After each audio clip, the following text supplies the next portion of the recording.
울지 않는 새가 있습니다.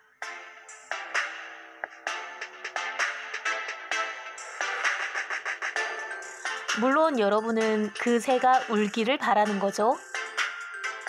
어떻게 하시겠습니까? 세 가지의 선택지가 있어요. 첫째, 그 새를 죽여버린다. 둘째, 울 때까지 기다린다. 셋째, 어떻게 해서든지 울게 만든다.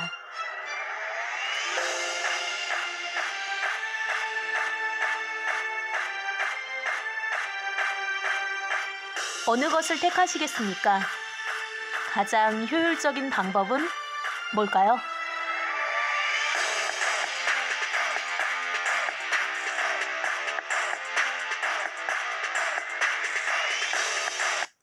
Y뉴스 외전 책 읽어주는 여자 나디아입니다. 아틀라스 북스에서 펴낸 아주 낯익은 지식들로 시작하는 인문학 공부 보고 있죠?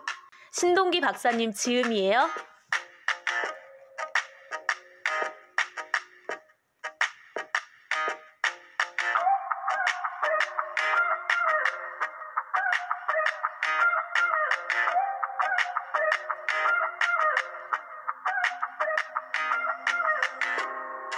오늘은 일부 역사, 일본사에서 가깝고도 먼 나라 일본의 역사를 읽다를 보도록 할게요.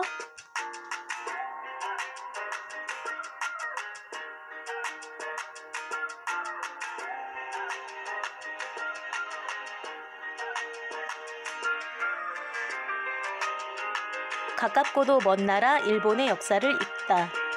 일본은 우리에게 상당히 복잡한 의미로 다가온다. 아시아의 이웃하는 국가로 서로 닮은 점이 많으면서도 이질적이다. 또 서로 상대를 잘 알고 있다고 생각하지만 실은 잘 알고 있지 못하다. 싫으나 좋으나 일본은 우리의 이웃일 수밖에 없다. 앞으로는 과거보다 훨씬 더 밀접한 관계를 맺어야 할 운명이다. 국제사회의 중심이 한중일 아시아 삼국으로 몰려있는 상황에서 마냥 배척하고 있을 수만은 없다. 서로 간에 공동으로 협력할 것은 협력하고 견제할 것은 지혜롭게 견제해 나가야 한다. 그러기 위해서는 그들을 아는 작업이 필요하다. 한 나라, 한 국민을 아는 작업은 곧 그들의 역사를 아는 것이다. 일본의 역사는 나라를 다스리는 주체가 누구였느냐에 따라 4단계로 나눌 수 있고 나라를 다스리는 주체가 자리 잡은 지역이 어디였느냐에 따라 4단계를 다시 11개 시대로 나눌 수 있다. 먼저 4단계는 1. 국가 형태 이전 시대, 2. 천황 통치 시대, 3. 막부 시대, 4. 메이지 유신 이후로 나눌 수 있다.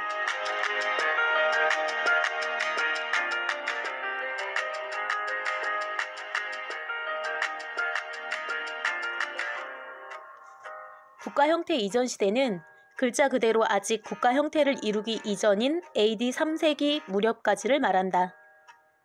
섬나라인 일본은 대륙으로부터의 문화 전례도 늦고 이웃 국가와 다툴 일도 없었던 만큼 국가 형성도 늦어질 수밖에 없었다. 두 번째 단계인 천황 통치 시대는 여느 다른 국가와 마찬가지로 한 명의 절대 군주가 다스린 군주 정치 시대를 말한다.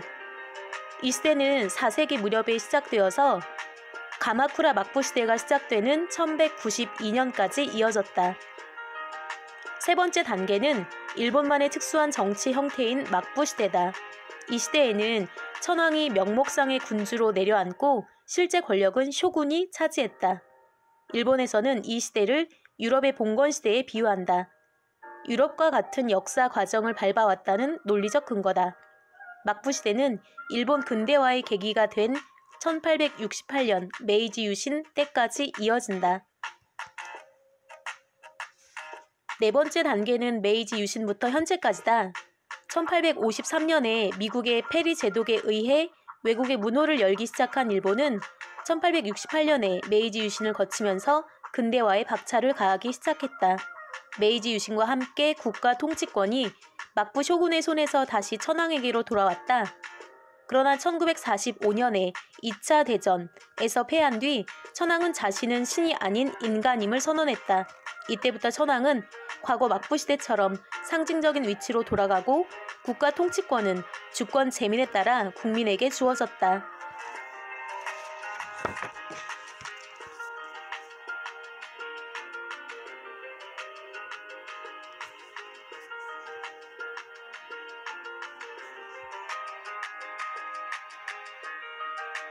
국가 형태 이전 시대 4단계로 구분되는 일본 역사는 통치 주체가 어느 지역에서 나라를 다스렸는지 또는 어느 지역을 중심으로 정치를 했는지 등에 따라 11개 시기로 구분된다.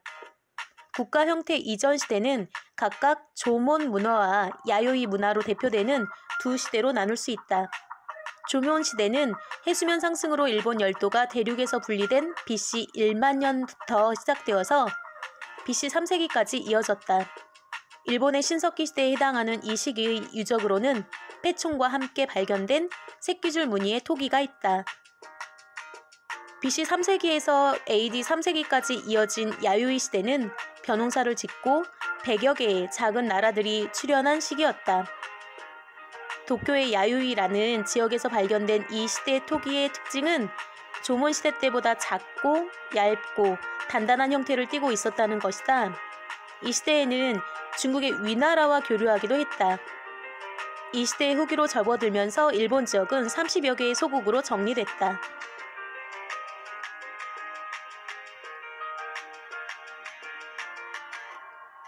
천황 통치 시대 천황 통치 시대는 야마토 정권, 나라 시대, 헤이안 시대 세 시기로 구분된다. 4세기부터 710년까지 이어진 야마토 정권은 호족들의 연합에 의해 남쪽 지역인 야마토의 수도를 두고 세워진 나라로 5에서 6세기에는 중앙 정치 조직을 정비하고 지배자의 호칭을 오오키미에서 텐노로 바꾸기도 했다. 당시 우리나라는 고구려 백제 신라, 삼국이 치열하게 세력을 다투던 때였으며 4세기 말에 백제의 아직기와 왕인이 논어 10권과 천자문 1권을 야마토 정권이 지배하던 일본에 전해주기도 했다. 538년에는 백제로부터 불교가 전해졌으며 야마토 정권이 끝나기 100여 년 전부터는 야마토의 남쪽 지역인 아스카를 중심으로 불교의 헬레니즘이 더해진 성격의 불교 문화인 아스카 문화가 발달하기 시작했다. 이 아스카 문화 역시 삼국 쟁패에서 패망해 일본으로 건너온 백제 유민들에게서 많은 영향을 받았다. 중국 수나라에 견수사를 보내고 아스카 문화의 대표 작품인 호우류지를 세우는 등 국가 기틀을 잡는 데 많은 역할을 했던 쇼토쿠 태자가 죽은 뒤에는 황태자인 나카노 오오에, 나중에 덴치, 천황이 됨, 이 타이카 카이신을 일으켰다. 타이카 카이신은 강대해지려는 호족들을 꺾고 연호를 사용하는 등 중국 당나라의 제도를 본떠 강력한 천황 중심의 정치체제를 만들기 위한 개혁이었다. 일본이 스스로를 단일 민족으로 내세울 때 쓰는 야마토 민족이라는 말이나 일본 음식을 의미하는 와쇼쿠 또는 일본 소를 의미하는 와규와 같은 말들은 모두 이 야마토 정권 시대 야마토의 화의 일본식 발음인 와에서 비롯되었다.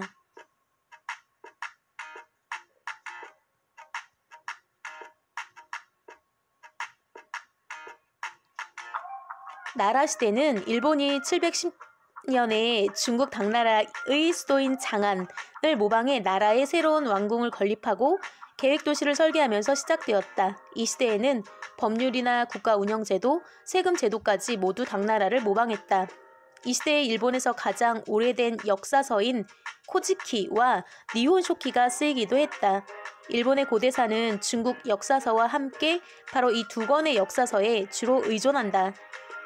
712년에 쓰인 코지키는 신화시대부터 600년대 초반에 이르는 일본 왕실의 연대기 및 계보와 신화, 전설 등의 설화를 싣고 있고 720년에 쓰인 니혼쇼키는 초대 천황인 진무 천황부터 7세기 후반의 지토 천황까지의 연대기를 싣고 있다. 일본의 주장대로라면 코츠키와 니혼쇼키는 우리나라의 건국설화와 고대 역사 등이 실린 김부식의 삼국사기와 일현스님의 삼국유사보다 430년에서 570년 앞서 쓰인 셈이다. 또한 일본에서 가장 오래된 노래 모음집인 마뇨 우슈우 역시 나라시대에 해당하는 8세기 후반에 쓰였다. 마뇨 우슈우는 오늘날 일본의 문자인 가나를 만드는 데 많은 영향을 미치기도 했다. 나라시대는 불교가 정치와 사람들의 삶에 많은 영향을 미친 시기로 오늘날까지 이 시대의 불교 유적이 많이 남아있다. 헤이안 시대는 천황이 너무 강성해진 불교 세력을 약화시키고 국정도 쇄신할 생각으로 794년에 수도를 수륙 교통이 편리한 지금의 교토로 옮기면서 시작되었으며 이후 1192년까지 지속되었다.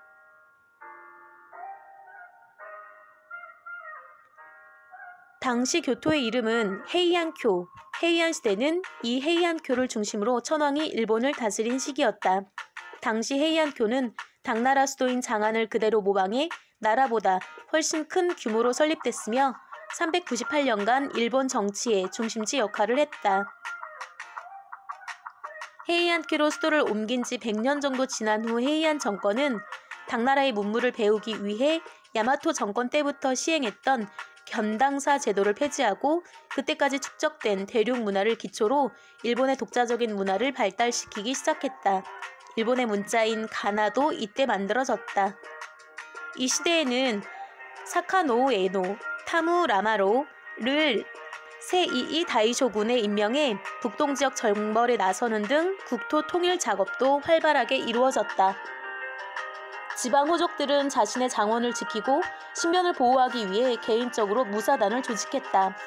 또 헤이안 시대 후반기에는 천황이 자신의 후견인 격인 상황과 대립하면서 서로 무력에 의존해 힘겨루기를 하는 사태가 빈번하게 벌어지기도 했다. 이처럼 국토 확장을 위한 전쟁의 필요성과 귀족 및 천황과의 세력 보호를 위한 무력 수요가 증가하자 자연스럽게 무사들의 사회적 지위가 상승하기 시작했으며 급기야 무사들이 정권을 잡는 막부 시대가 도래하게 되었다.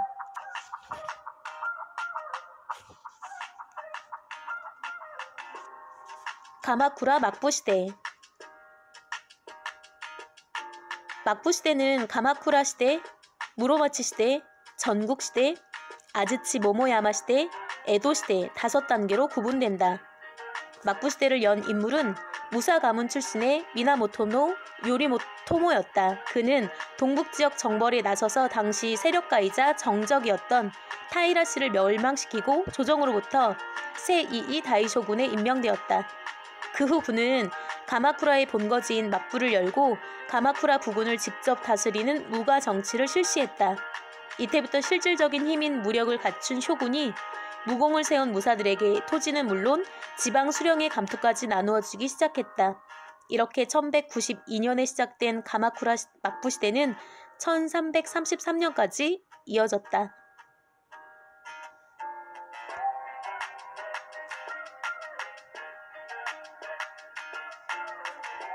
1221년에는 고토바 상황이 가마쿠라 막부를 쓰러뜨리고 실권을 되찾기 위해 조유큐의 난을 일으켰지만 결국 실패하고 말았다.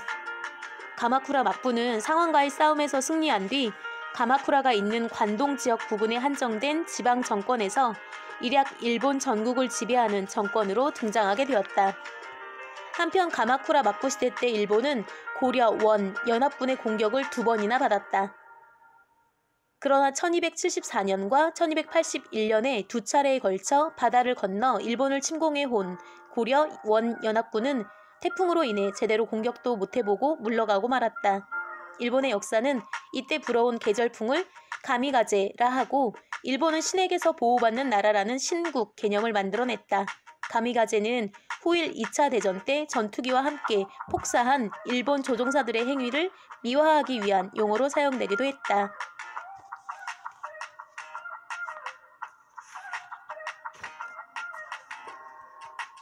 무로마치 막부 시대와 일본판 전국 시대. 시간이 지나면서 막강했던 가마쿠라 막부 세력도 쇠퇴하기 시작했다. 그리고 마침내 1333년에 아시카가 다카우지, 쿠스노키 마사시게, 니타 요시사다와 같은 무사들의 도움을 받은 고다이고 천황에 의해 멸망하고 말았다. 140년 만에 권력을 되찾은 고다이고 천황은 교토로 돌아와 모처럼 천황 중심의 정치를 펼칠 수 있었다. 그러나 평화는 순간이었다. 가마쿠라 막부를 무너뜨리는 데 가장 앞장섰던 아시카가 다카우지가 1335년에 반란을 일으킨 것이다. 고다이고 천황은 나라의 요시노로 피신했고 천황을 쫓아내고 반란에 성공한 아시카가 다카우지는 교토 부군 무로마치에 막부를 열고 쿄모오 천황을 새로 세웠다. 이때가 바로 일본 역사상 전무후무한 두 명의 천황이 존재한 시대였다. 약 60년간 진행되었던 이 시기를 일본 역사는 남북조 시대로 기록하고 있다.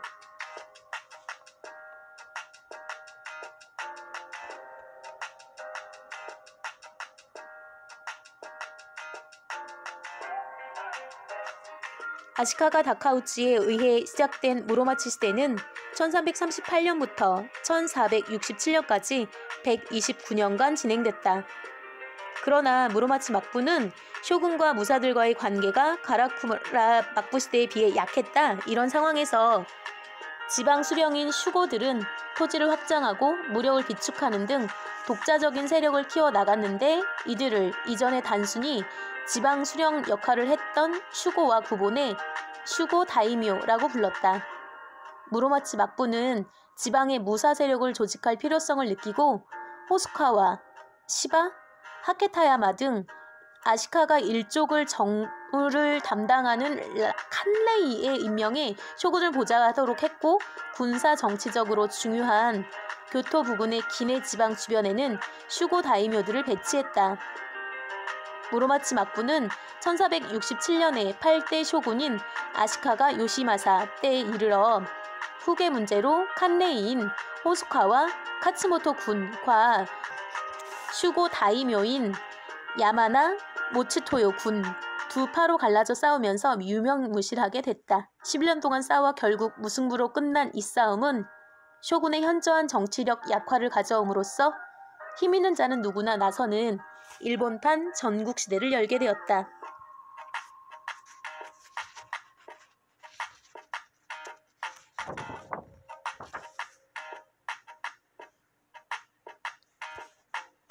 전국시대는 말 그대로 혼란과 싸움으로 점철되는 시기였다.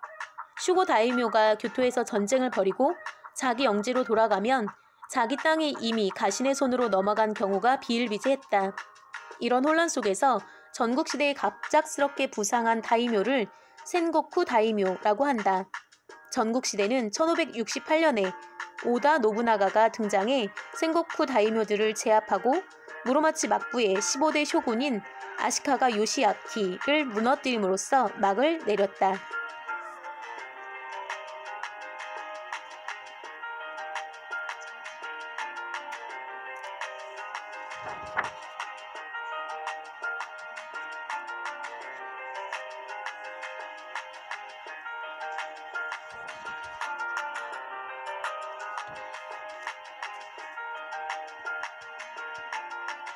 아즈치 모모야마 시대.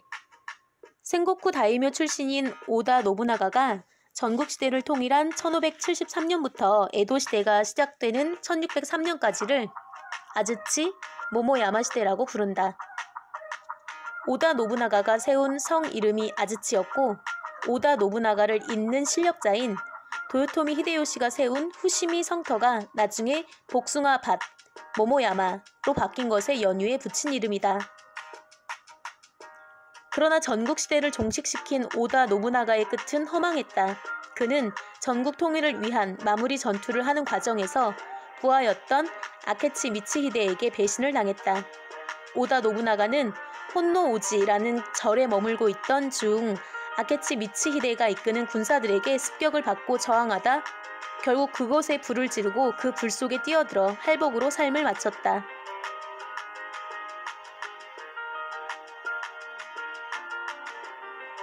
오다 노부나가의 뒤를 이어 전국을 통일한 도요토미 히데요시는 많은 개혁을 시도했다.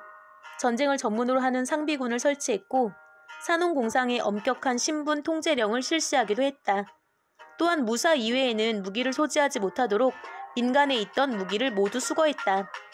지금까지 농사와 전쟁을 겸했던 역할을 분리해 농사를 짓는 사람은 농사만 짓고 전쟁은 사무라이가 전담하도록 한 것이다. 사무라이는 국가 공무원을 겸하는 신분이었다.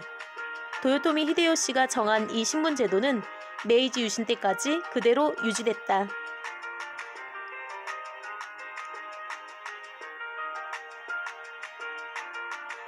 아즈치 모모야마 시대는 우리나라 역사에 깊은 상처를 준 시대이기도 했다.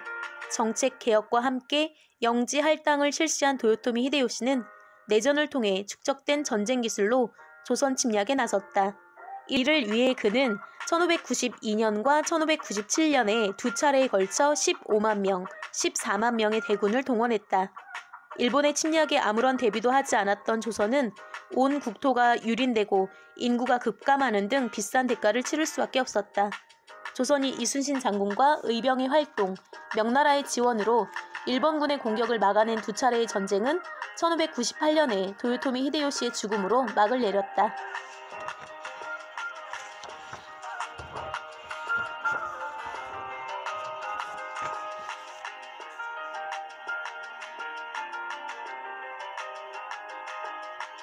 에도 시대. 도요토미 히데요시가 죽고 나서 2년 뒤인 1600년에는 도쿠가와 이에야스 군과 도요토미 히데요시 군 사이에서 세키가하라 전투가 벌어졌다. 그리고 이 전투에서 도쿠가와 이에야스 군이 승리함으로써 일본 열도의 패권은 도쿠가와 이에야스에게 넘어갔고 이로써 아즈치, 모모야마 시대도 막을 내리게 되었다.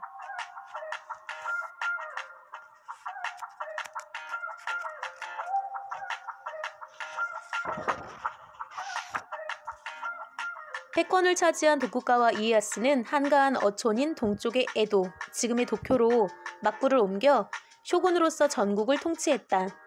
1603년부터 메이지 유신이 일어나는 1868년까지 265년간 이어진 에도 시대의 출발이었다.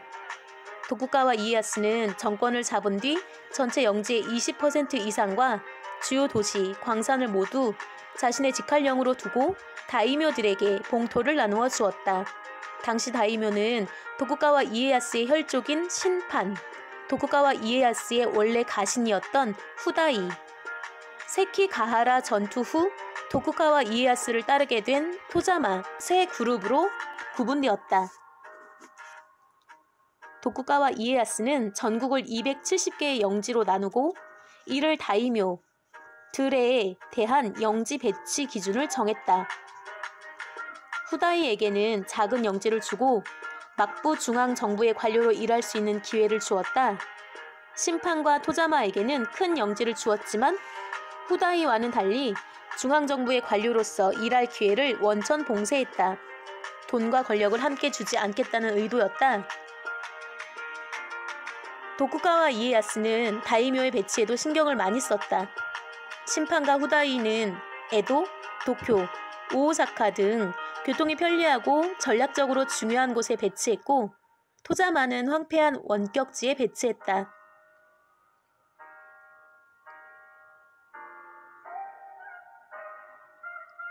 또한 토자마들의 영지 사이에는 심판이나 후다이를 배치함으로써 자연스럽게 견제가 이루어지도록 했다.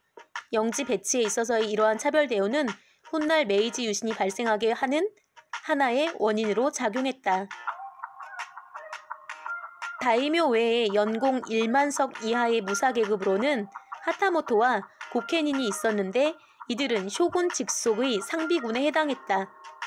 이들 중 하타모토는 직접 쇼군을 만날 수 있는 신분이었던 반면 고케닌은 쇼군을 직접 대면할 수 없었다. 기록에 의하면 1722년을 기준으로 하타모토는 5025명, 고케닌은 1만 7399명이었다. 그리고 이들이 거느렸던 병사의 수는 3만 명 정도였다. 바로 이 전체 5에서 6만 명의 상비군, 즉 쇼군의 직할부대가 당시 쇼군 권력의 원천이었다.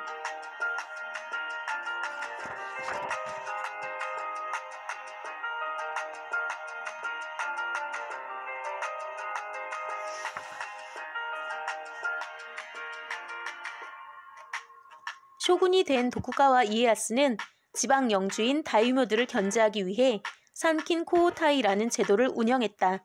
이 제도에 의해 전국의 모든 다이묘는 자기 가족들을 항상 에도에 두어야 했다. 일종의 인질이었던 셈이다. 또한 다이묘 본인은 1년은 에도에서 다음 1년은 영지에서 생활해야 했다. 이 제도의 목적은 다이묘들이 자신들의 영지에서 반란을 일으키지 못하게 하고 매년 이동 비용이 들어가게 함으로써 재력을 축적하지 못하게 하는 데 있었다. 에도 시대의 효군은 천황에 의해 임명되는 형식을 취했으나 실권은 모두 쇼군 본인에게 있었다.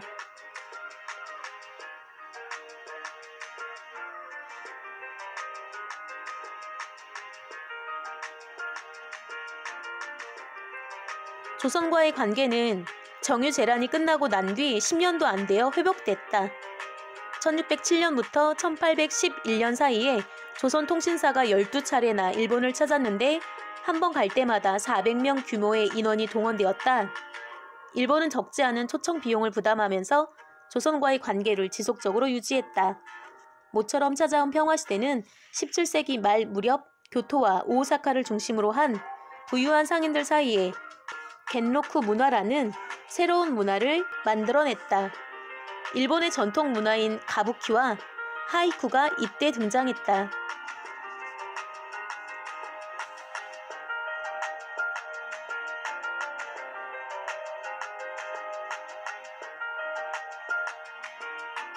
일본의 막부 정권은 1840년부터 1842년까지 청나라와 영국 간에 벌어졌던 아편 전쟁에서 동양의 강국으로 군림했던 청나라가 패한 결과에 경악했다.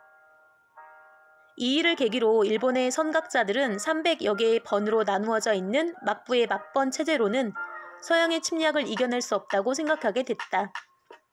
그러던 중 1853년에 미국의 페리 제독이 4척의 선박을 이끌고 도쿄 인근의 우라가를 찾아와 통상을 강요하는 사건이 발생했다. 미국의 강권에 일본은 결국 1858년에 미국과 미일 수호 통상조약을 체결했고 뒤이어 다른 국가들과도 통상조약을 체결했다.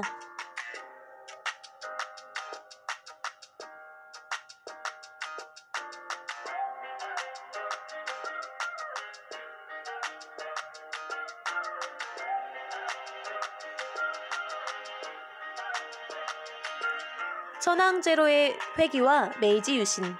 시대적 변화에 대응할 수 없게 된 막부는 1867년에 천황에게 정권을 반납하는 대정봉환을 단행했다. 이를 계기로 천황은 왕정 복고를 선언하고 신정부를 구성했으며 1868년에는 메이지 유신을 선언하고 근대화 추진을 위한 여러 가지 개혁을 단행했다.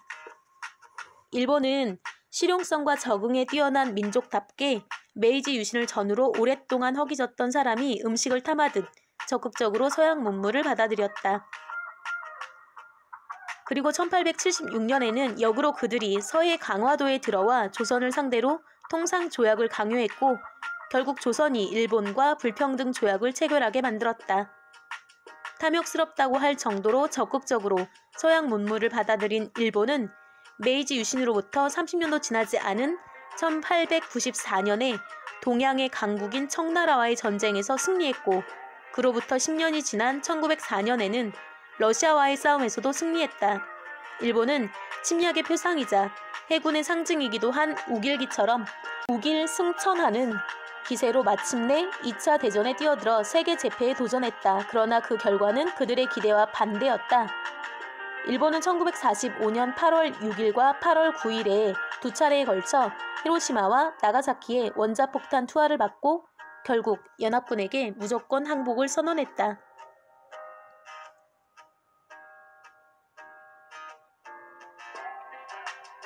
입헌 군주국으로의 전환. 일본은 2차 대전에서 패배한 후 천황의 인간선언과 함께 민주주의 국가체제로 넘어갔다. 패전국이자 전쟁 도발국인 일본은 동아시아 방위 전략상 필요에 의해 미국의 적극적인 지원을 받아 다시 경제를 일으켰다. 그리고 전후 60년이 지난 지금 세계 제3의 경제 대국으로 우뚝 서 있다.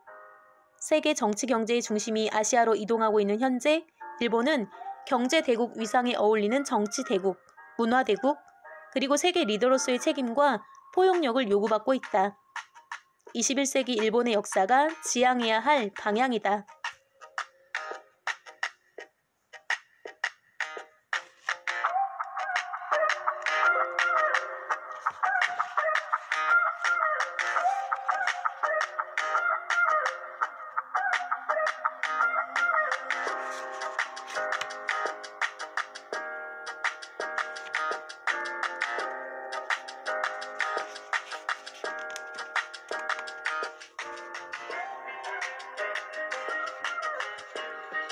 할복도 힘든 일이고 불에 뛰어드는 것도 마찬가지 힘든 일인데 이 두 가지를 동시에 다 하네요.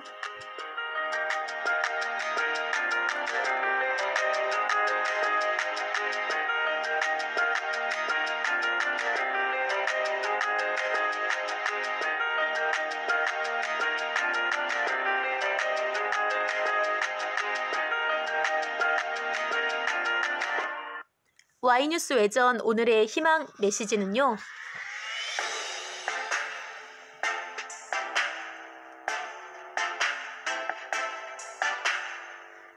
그냥 일어나는 일은 없다입니다.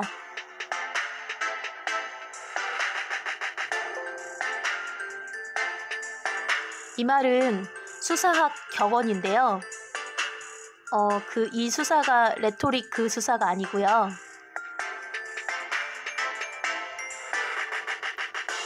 경찰분들이 하시는 그 수사거든요.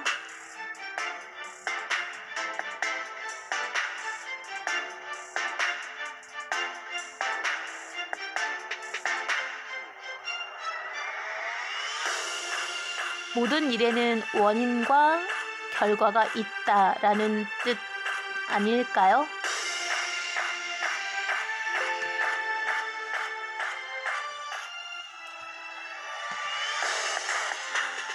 Y뉴스 외전 책 읽어주는 여자 121번째 시간은 여기까지예요. 122번째 시간에 먼저 가서 기다리고 있을게요. 기억하세요.